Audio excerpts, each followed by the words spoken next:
berakhirnya alam semesta. Surat 84 ayat 1 sampai 10. Baca artinya saja. Nah, bagian ini semuanya merenungkan. Tundukkan kepalanya sedikit. Renungkan ayat Allah. Ada yang lain lagi? Renungkan serius. Nah, artinya apabila langit terbelah dan patuh kepada Tuhannya, ya, dan sudah semestinya patuh, dan apabila bumi ratakan, waduh, dan memuntahkan apa yang ada di dalam dan menjadi kosong, ya, dan patuh kepada Tuhannya, dan sudah semestinya patuh. Masya Allah.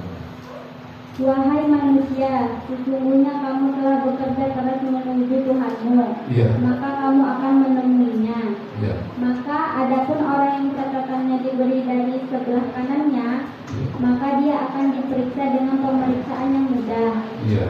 dan dia akan kembali kepada keluarganya yang sama-sama beriman dan gembira. Orang-orang durhaka menerima catatan amal yang dari belakang dan akan dimasukkan ke dalam neraka. Cara bacanya seperti baca puisi. Orang-orang yang diberikan catatan dari sebelah kanan, mereka itulah orang-orang yang beruntung.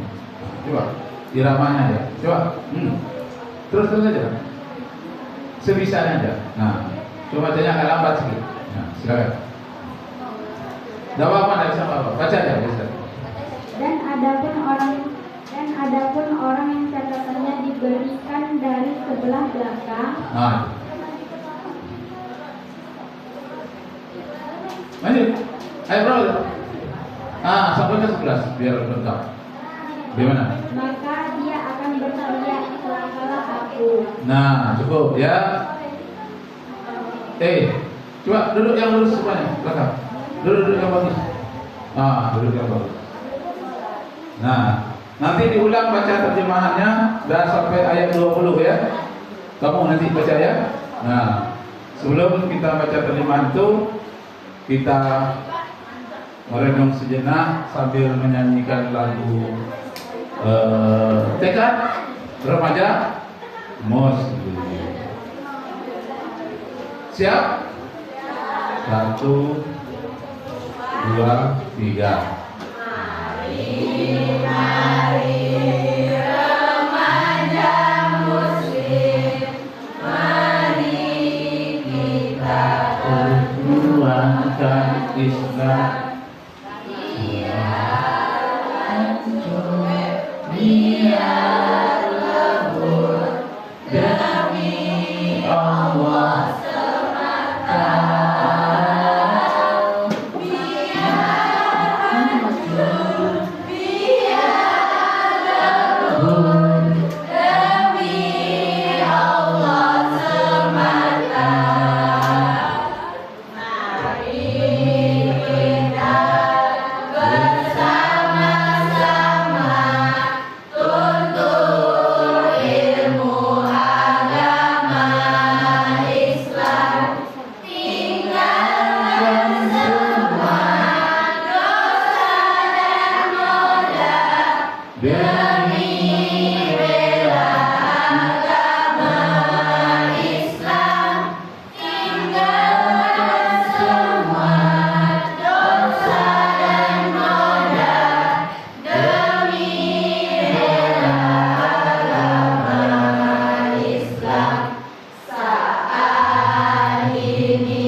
suatu saat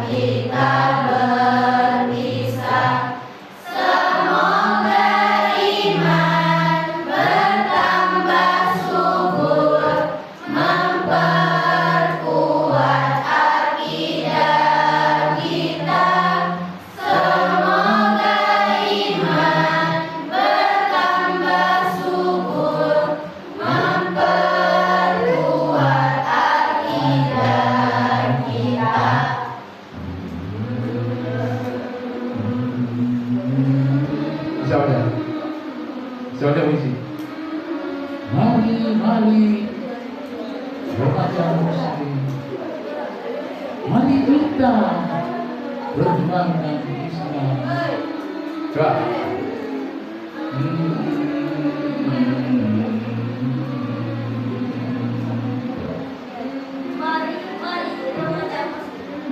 Kuat.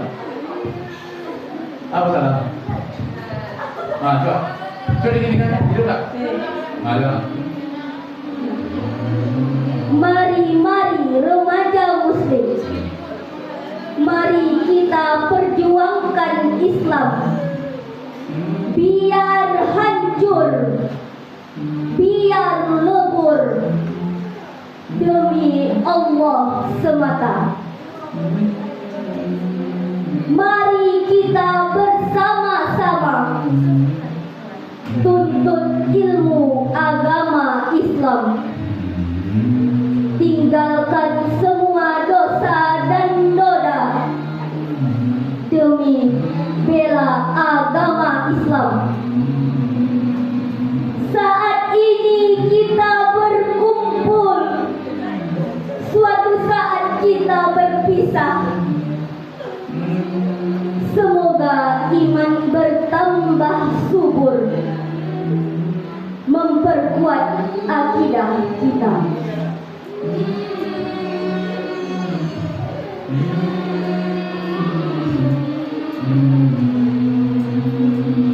Nah, stop. Coba merunduk kembali sedikit, menyimak ayat yang Bapak suruh baca tadi, mengulang surat yang ke-82 ayat 1 sampai ayat 11. Berikan mic-nya, renungkan. Hendaknya dari telinga kalian itu masuk ke hati, bukan telinga kanan keluar di telinga kiri. Perhatikan, simak yang baik. Nah, baca ayat 1 sampai ayat 11 surat 84. Artinya,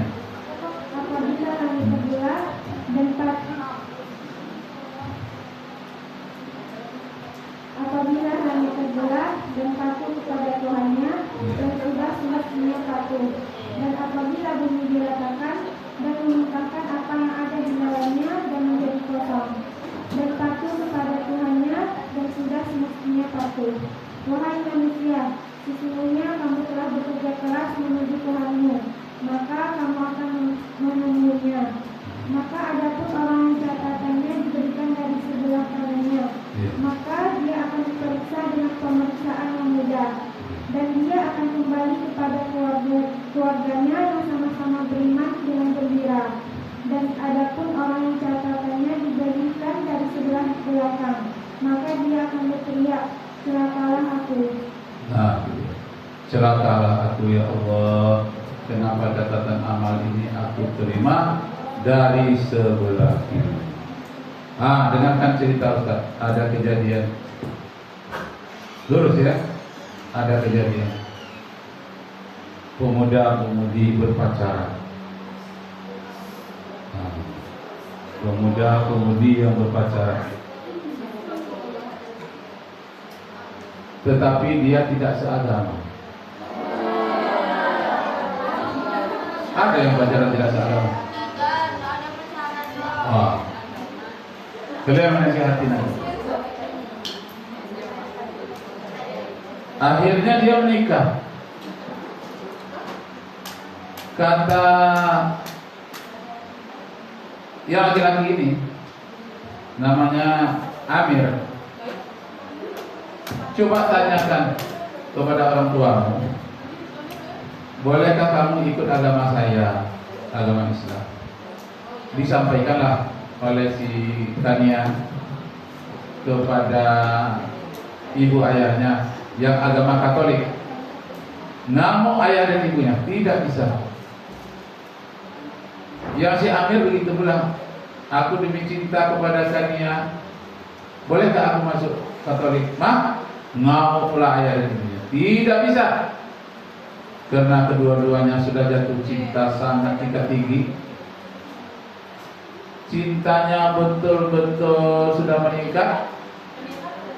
Cintanya yang betul-betul sudah mengikat, sampai-sampai dia tidak sadar bahwa tai kucing sudah terasa coklat.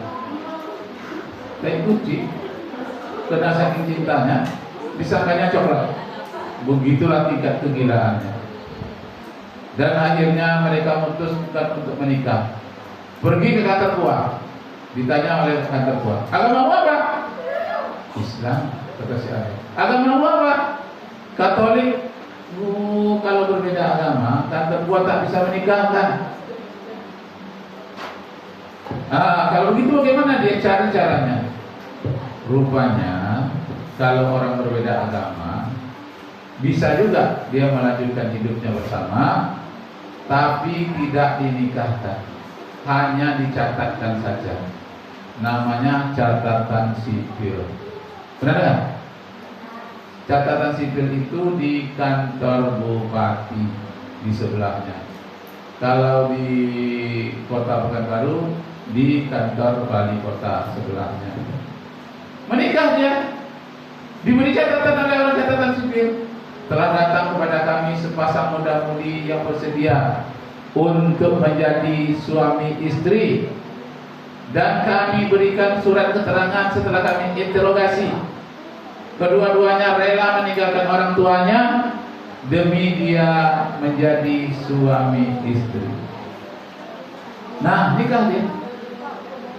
Tapi tidak dinikahkan, hanya dicatatkan. Nah, waktu itulah dia menangis si Amir. Bang, seharusnya kita bahagia, kata si Kania. Kok abang menangis? Iyalah, tidak dapat doa dari ayah, tidak dapat doa dari ibu. Inilah bahaya ya. Kalian harus pada berjodoh harus minta doa dari ayah dan ibu. Dia tidak ditolaknya, biarlah. Tak dapat doa dari ibu nggak apa-apa. Asalkan cinta kami lekat, meningkat, tai kucing pun tak apa-apa terasa coklat. Gila, sudah gila cinta. Ada orang yang cintanya cinta buta kan? Nah, akhirnya apa? Tetap dia berumah tangga. Menangis pula si Kania. Bang, kenapa? Kita tinggal di rumah sewa seperti ini, tak ada kawan-kawan yang datang untuk mengucapkan selamat kepada kita sudah menikah. Gersang panas rasanya rumah kita ini, bang. Nah, apa adik Kania, Bang Amir hanya berusaha bagaimana memenuhi belanja kita sehari-hari selesai. Rupanya si Amir ini wakil direktur pada satu perusahaan di kota. Nah, setahun kemudian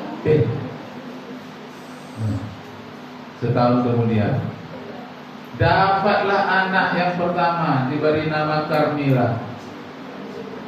Tapi anehnya si Karmila ini tubuhnya sempurna sebagai tubuh wanita, tapi perangainya laki-laki.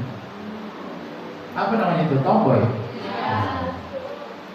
Pakaiannya suka pakai tentara, olahraganya bola kaki, dan dia benci pakai bedak, pakai keju. Benci dia. Mulai dia umur 5 tahun, semua cermin yang ada di rumahnya itu yang selalu digunakan oleh maknya untuk berkaca, mau berangkat, dipecahkan semua pakai batu. Pecahkan cermin, bahkan kaca jendela pun dipecahkannya juga.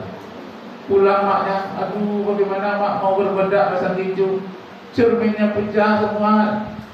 Mau cermin kaca yang ada di pintu pun mau digunakan untuk melihat wajahnya, tak bisa. Apa kata si Kania? Aduh nak, bagaimana nak masa depanmu nak? Sekarang aja kamu masih kecil, habis kaca-kaca pecah semua. Yang akan datang apa yang terpecah lagi nak? Kalau bahasa awaknya, apa nak kepecah lagi nak? Ini lagi pecah seluruhnya, apa yang akan datang lebih pecah lagi nak? Menangis setiap hari kan yang melihat orang anaknya. Tapi anaknya tak mau tahu. Pada ulang tahunnya dia minta belikan apa nak? Bola kaki bu. Itu pantang ayahmu tuh. Anak perempuan main bola kaki, tak boleh. Tapi diam-diam dibeli juga bola kaki, masuk dalam tasnya. Takut dia bawa pulang, simpannya di sekolah. Di sekolah SD dia main bola kaki seperti anak laki-laki.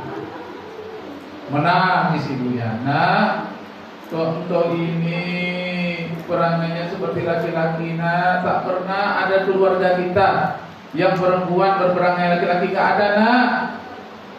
Makin lama makin makin menjadi-jadi. Perangainya siapa? Si Carmila. Akhirnya pada satu hari digiringnya bola kaki itu dari sekolah. Digiringnya bola. Itu kenapa ada yang berbalik? Duduk. Digiringnya bola itu. Duduk. Kok nulisnya jangan berbalik? Itu enggak ada. Digiringnya bola itu di jalan besar, saking asiknya menendang bola, tidak dia lihat ada mobil truk di belakang. Nampak oleh asik aja dia nendang bola kalau segala bolanya. Akhirnya sampailah mobil truk bawa pasir itu dekat Kania itu, Kak Carmila dikejar oleh ayahnya, ditabrak, anaknya masuk dalam parit, selamat anaknya, tapi kaki ayahnya tak selamat. Pontonglah kakinya sebelah. Apa katanya? Aduh nak, tak kaki lah ayah lagi nak. Tahu pingsan. Sedang pingsan dibawa ke rumah sakit, nampaklah putih semua di ruangan itu.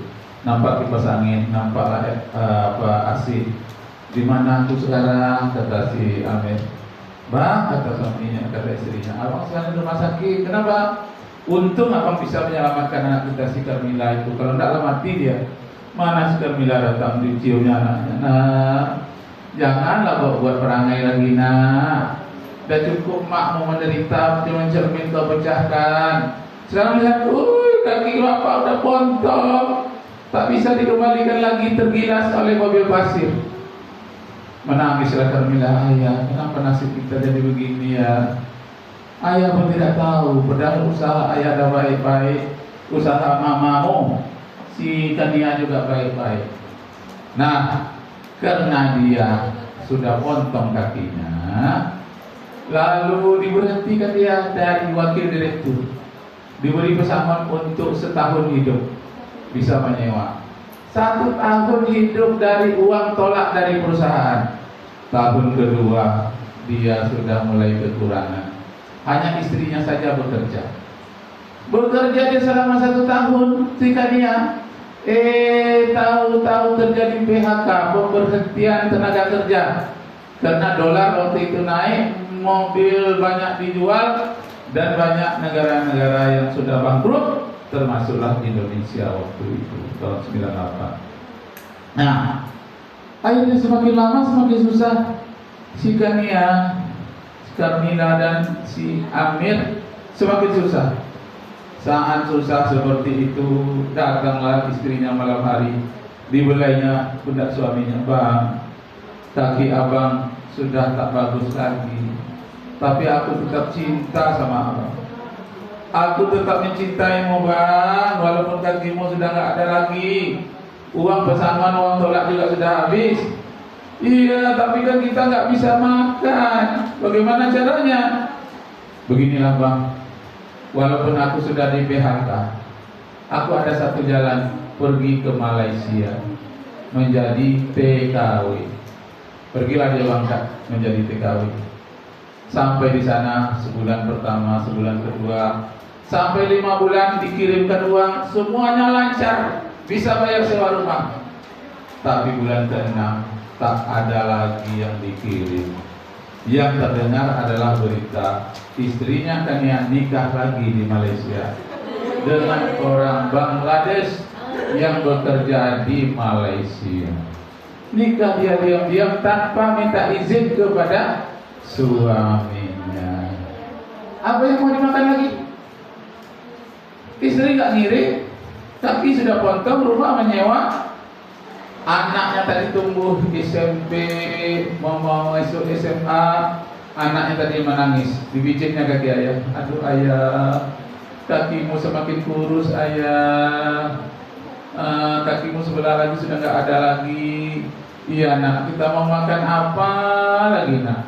Gak ada yang mau kita makan lagi. Ibumu sudah menikah lagi, ayah tinggal begini. Beginilah ayah, ada permintaan untuk menjadi TKW ke Malaysia juga, tapi syaratnya harus umur 17 tahun. Sedangkan aku baru tamat SMP, hanya 16 tahun. Diam-diam dicurinya ke tangan ayahnya, dicontohnya, buat keterangan, datu ijazahnya dia rubah, dibuat umurnya 17 tahun.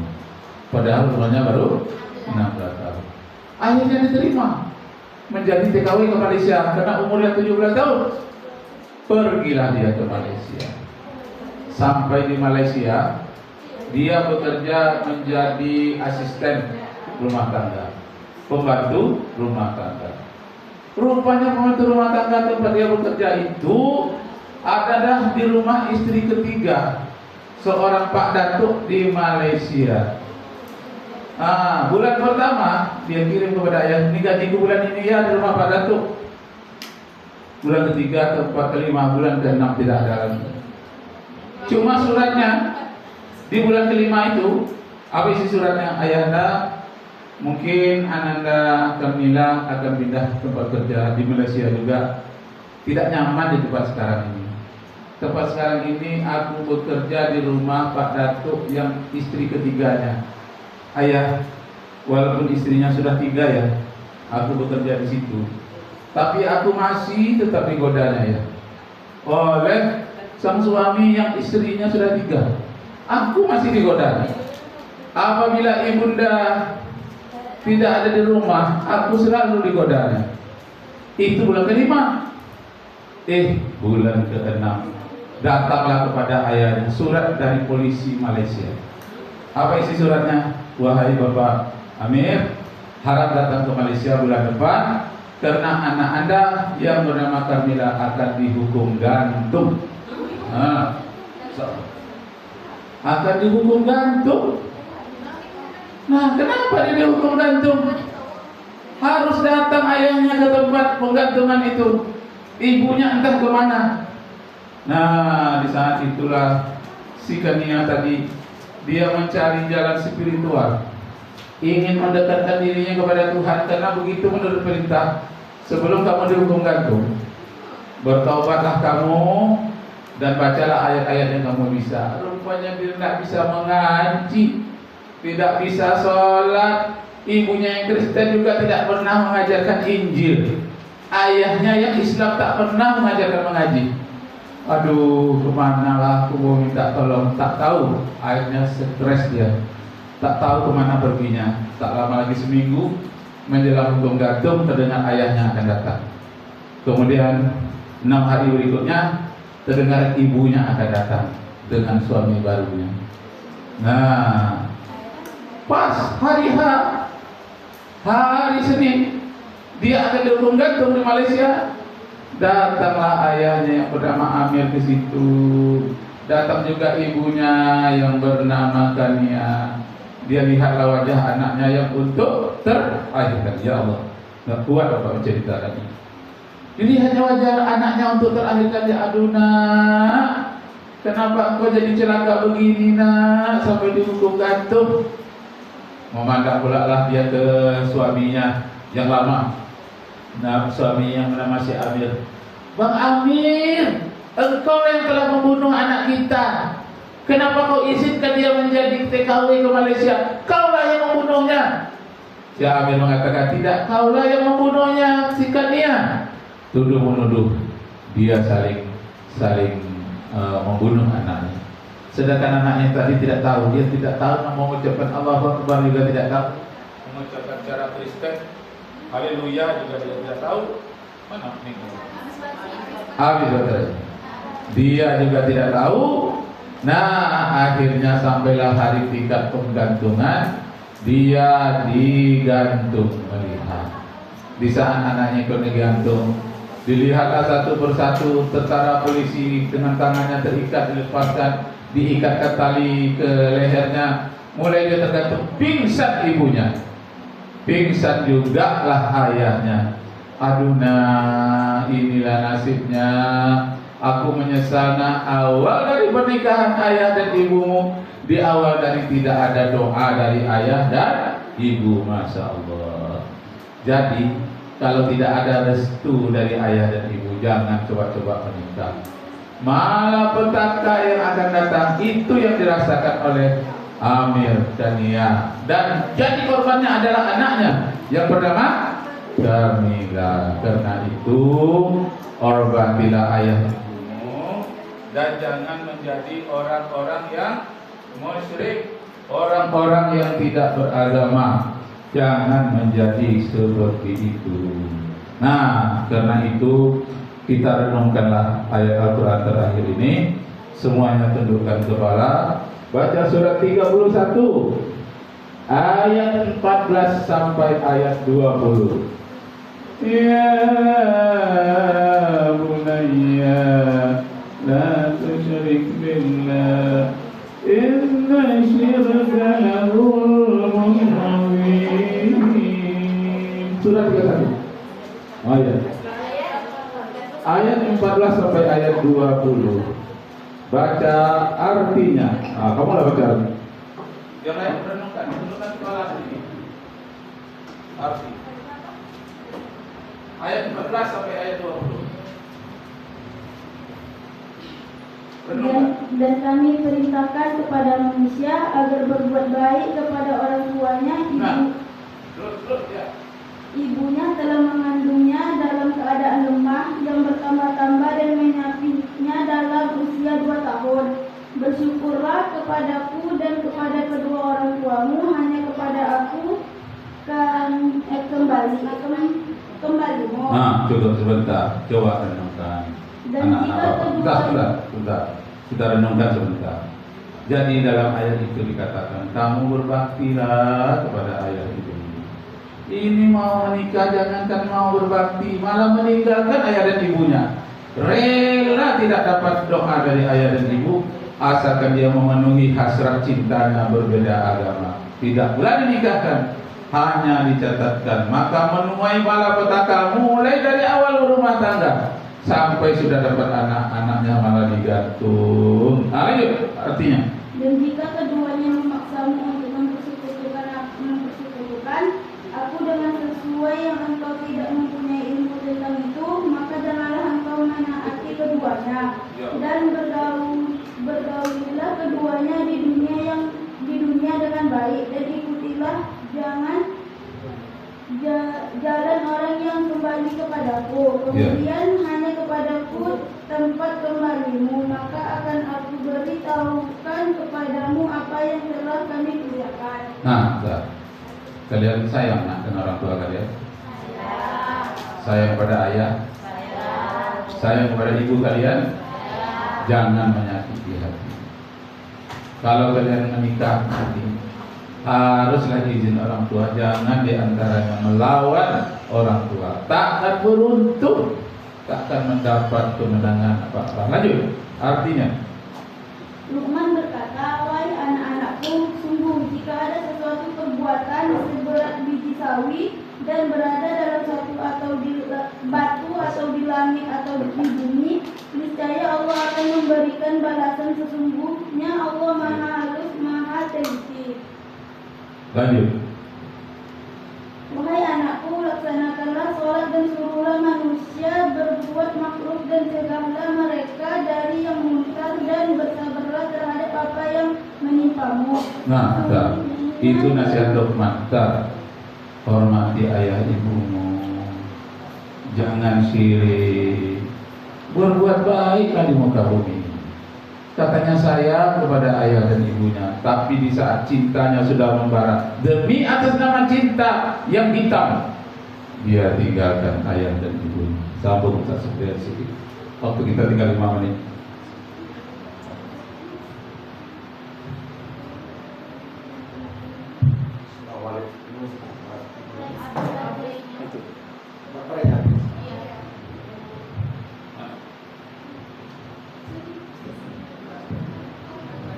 Berapa menit terakhir ini buat kita renungkan.